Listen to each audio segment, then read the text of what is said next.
Hello students. हमने last class में पढ़ा था भी salt, preparation of salt and uses of different salt.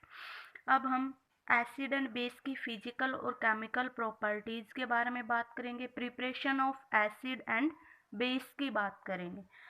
तो मैंने पहले आपको बता दिया था what is acid, what is base, inorganic acid कौन से होते हैं, मिनरल एसिड कौन से होते हैं, स्ट्रॉन्ग एसिड कौन से होते हैं, वीक एसिड कौन से होते हैं, कंसंट्रेटेड एंड डाइल्यूटेड एसिड में डिफरेंस क्या है, और एक एसिड को डाइल्यूटेड कैसे किया जाता है बेटा। ठीक है, वो सब हम पढ़ चुके हैं। If you have any doubt जो हमने पढ़ा है उसमें आपको कोई प्रॉब्लम है then you can ask to me. Now we have learn physical property of acid. अब हम पढ़ेंगे कि फिजिकल प्रॉपर्टीज क्या है भाई एसिड की। तो अगर मैं टेस्ट की बात करूं तो एसिड श्योर होते हैं बेटा टेस्ट में, है ना। हमें खट्टे लगते हैं वो टेस्ट में, लाइक लेमन में भी एसिड होता है, ऑरेंज में भी एसिड होता है ना। वो टेस्ट में कैसे होते हैं, श्योर होते हैं। और उनमें जो एसिड होता है मैंने आपको बताया था ईटेबल जो एसिड होता है जिसको हम खा सकते हैं, that is organic acid not an inorganic, है ना, या मिनरल हम जिसको कह रहे थे, है ना। ऑर्गेनिक एसिड होते हैं जिन जो ईटेबल इन नेचर होते हैं, जो थोड़े वीक होते हैं स्ट्रेंथ वाइज। और जो मिनरल एसिड हमारे होते हैं भाई वो थोड़े स्ट्रॉन्ग एसिड होते हैं, लेबोरेटरी में ही यूज होते हैं और लेबोरेटरी में ही प्रिपेयर किए जाते हैं। तो मैं प्रिपरेशन ऑफ एसिड की जब बात करूंगी तो मैं मिनरल एसिड की ही प्रिपरेशन की बात करूंगी, क्योंकि ऑर्गेनिक एसिड तो नेचुरली अकर होते हैं भाई, नेचुरली हमें मिल जाते हैं। लाइक लेमन में हमें मिल गया ऑर्गेनिक एसिड, है ना, हमें इमली में मिल गया, है ना, हमें टमाटो में मिल गया। तो वो सारे ऑर्गेनिक एसिड है जो नेचुरली हमें मिलते हैं किसी ना किसी चीज़ में प्रेजेंट। तो उनको तो हम केमिकल रिएक्शन में यूज नहीं करेंगे और ना ही उनकी प्रिपरेशन हम यहाँ पढ़ रहे हैं, क्योंकि वो तो हमें नेचुरली मिल रहे हैं, है ना। तो हम मिनरल एसिड की ही प्रिपरेशन पढ़ेंगे। तो पहले हम बात कर लेते हैं फिजिकल प्रॉपर्टी ऑफ एसिड। तो टेस्ट, सबसे पहले मैं बात करूँ तो श्योर होते हैं बेटा टेस्ट में। फिजिकल स्टेट की अगर मैं बात करूँ एसिड की, तो एसिड जर्नली या तो हमें सॉलिड स्टेट में मिलते हैं या फिर लिक्विड स्टेट में मिलते हैं बेटा। ठीक है, या तो हमें एसिड सॉलिड स्टेट में मिलेंगे या लिक्विड में, गैसेस में हमें नहीं मिलते हैं। वो दो ही स्टेट में हमें मिलेंगे, जर्नली तो वो हमें लिक्विड में ही मिलते हैं लेकिन सॉलिड में भी हमें मिलते हैं। ठीक है, इफेक्ट ऑन स्किन, स्किन पे काफ़ी इफेक्ट पड़ता है भाई। जैसे कि अगर मैं कंसंट्रेटेड एसिड की बात करूँ, हमने पढ़ा था difference between diluted acid and concentrated acid. तो डाइल्यूटेड एसिड हमने क्या देखा था, जिसमें एसिड कम है एंड अमाउंट ऑफ वाटर ज़्यादा है भाई। और वहीं जब मैं कंसंट्रेटेड एसिड की बात कर रही थी तो वहाँ पे अमाउंट ऑफ वाटर कम है और एसिड ज़्यादा है। ठीक है, तो अगर मैं कंसंट्रेटेड एसिड की बात करूँ, वो हमारी स्किन पे थोड़ा बहुत गिर जाए एक्सपेरिमेंट करते वक्त, तो उसमें तो अमाउंट ऑफ जो हमारा एसिड है वो बहुत ज़्यादा हाई होता है। तो हमारी स्किन को काफ़ी हार्मफुल इफेक्ट पहुंचाता है। लाइक मैं बात करूँ H2SO4 अगर हमारी स्किन पे गिर जाए तो ब्लैकिश कलर की हो जाती है भाई हमारी स्किन। ऐसे ही HNO3 अगर हमारी स्किन पे गिर जाए तो येलोइश कलर की हमारी स्किन हो जाती है ना। तो काफ़ी हार्मफुल इफेक्ट पहुंचाते हैं एसिड हमारे स्किन के साथ। ये कोरोजिव नेचर के भी होते हैं, हम ये कह सकते हैं। ठीक है भाई। और चेंज कलर ऑफ इंडिकेटर, ये हम पढ़ चुके थे वैसे तो, कि इंडिकेटर तीन तरीके के होते हैं। इंडिकेटर क्या थे भाई, वो सब्सटेंस जो हमें बताता है कि गिवन सब्सटेंस एसिड है या बेस है। और बेटा इंडिकेटर जर्नली थ्री टाइप्स के मैंने बताए थे, natural indicator and all factory indicator and universal indicator. जो मेरा नेचुरल इंडिकेटर था वो हमें कलर के बेसिस पे बता रहा था कि गिवन सब्सटेंस एसिड है या बेस है।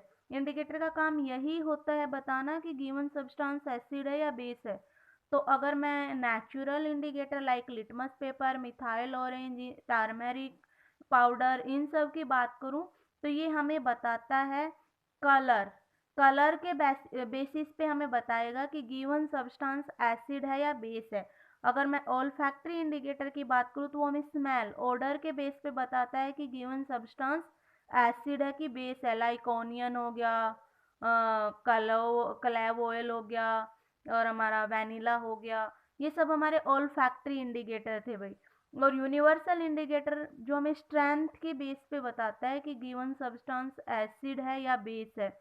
और on the behalf of strength हमने एक पीएच स्केल को भी पढ़ा था कि पीएच स्केल से हमें पता चलता है। फर्दर मैं उसको डिटेल में पढ़ाऊंगी अभी नेक्स्ट लेक्चर में।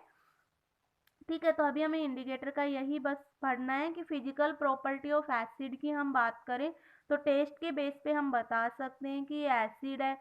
फिजिकल स्टेट उनकी जर्नली सॉलिड या लिक्विड रहेगी। स्किन पे काफ़ी इफेक्ट पड़ता है हार्मफुल अगर ये हमारी स्किन पे गिर जाए तो। एंड कोरोजिव इन नेचर होते हैं और ये कलर चेंज कर देते हैं इंडिकेटर का। मतलब कि जैसे मैं लिटमस की बात करूं बेटा, तो लिटमस में हमारा क्या था कि which turns blue litmus to red. ठीक है, जो ब्लू को रेड में कन्वर्ट करता है दैट इज एसिड, हमने यही पढ़ा था।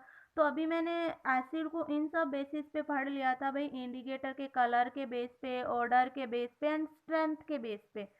उसके अलावा on the basis of basicity भी हम एसिड को डिफाइन कर सकते हैं कि हमारा एसिड कैसा है बेसिसिटी देख के। अब देखो बेटा, एसिड है, मैं बेसिसिटी की बात कर रही हूँ, तो ये एक्चुअल में क्या होता है, एक एसिड की बेसिसिटी होती है और एक बेस की एसिडिटी होती है। ठीक है भाई, एसिड की बेसिसिटी होती है। ठीक है, तो मैं बेसिसिटी देख के बताऊंगी कि गिवन एसिड कैसा है मेरा, मोनोबेसिक है, डाई बेसिक है या ट्राई बेसिक है। फॉर एग्जाम्पल मैं बात करूं कि मान लीजिए मैंने एसिड को एक्वस सॉल्यूशन में डाला भाई और उसने एक एच पॉजिटिव आयन दिया। देखो हमने एसिड की डेफिनेशन पढ़ी थी, which is sour in taste which turn blue litmus to red and which gives H positive ion या hydronium ion in aqueous solution. जो एक्वस सॉल्यूशन में एच पॉजिटिव आयन या हाइड्रोनियम आयन दे, है ना। तो कितने हाइड्रोनियम आयन दे रहा है उस हिसाब से हम उसकी बेसिसिटी को कैलकुलेट करते हैं कि मान लीजिए उसने 1H+ आयन दे दिया या 1 हाइड्रोनियम आयन दे दिया। H+ एंड H3O+ में डिफरेंस नहीं होता है भाई, एक्वस सॉल्यूशन में H+ के साथ आपका वाटर मिल जाता है और वो H3O+ बना लेता है ना, तो सेम चीज है ये दोनों।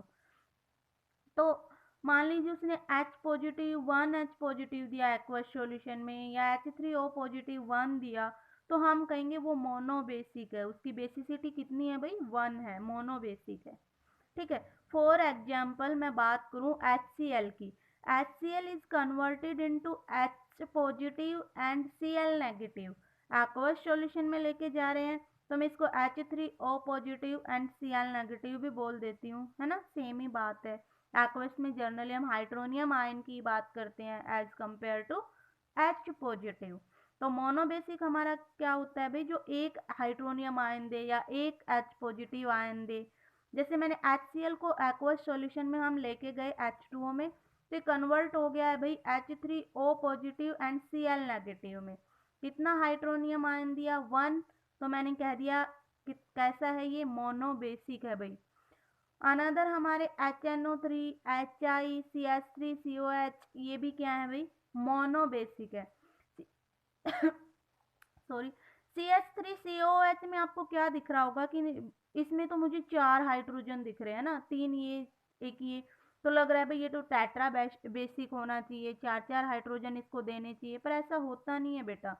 CH3COH आपका डिसोसिएट होता है किसके अंदर, CH3COO नेगेटिव और H पॉजिटिव के अंदर डिसोसिएट होता है आपका बेटा। और एक H पॉजिटिव दे रहा है तो हमने इसको क्या बोल दिया है, मोनोबेसिक बोल दिया है। ठीक है, तो दिखने से भले ही हमको इसके पास 4 हाइड्रोजन दिख रहे हो, बट एक्चुअल में ये चारों हाइड्रोजन नहीं देता है, ये एक वीक एसिड है, हमने पढ़ा भी था ना, acetic acid is a weak acid. तो एक वीक एसिड है और ये कंप्लीट आयन में डिसोसिएट नहीं होता है, ये इस तरीके से डिसोसिएट होकर सिर्फ एक हाइड्रोनियम आयन, एक H पॉजिटिव आयन ही दे पाता है और हम इसको मोनोबेसिक बोलते हैं। ठीक है, तो मोनोबेसिक जो H पॉजिटिव H3O पॉजिटिव एक ही दे सॉल्यूशन के अंदर, like HCl, HNO3, HI and CH3COH, ये सारे हमारे मोनोबेसिक है भाई। अगला है हमारा डाई बेसिक।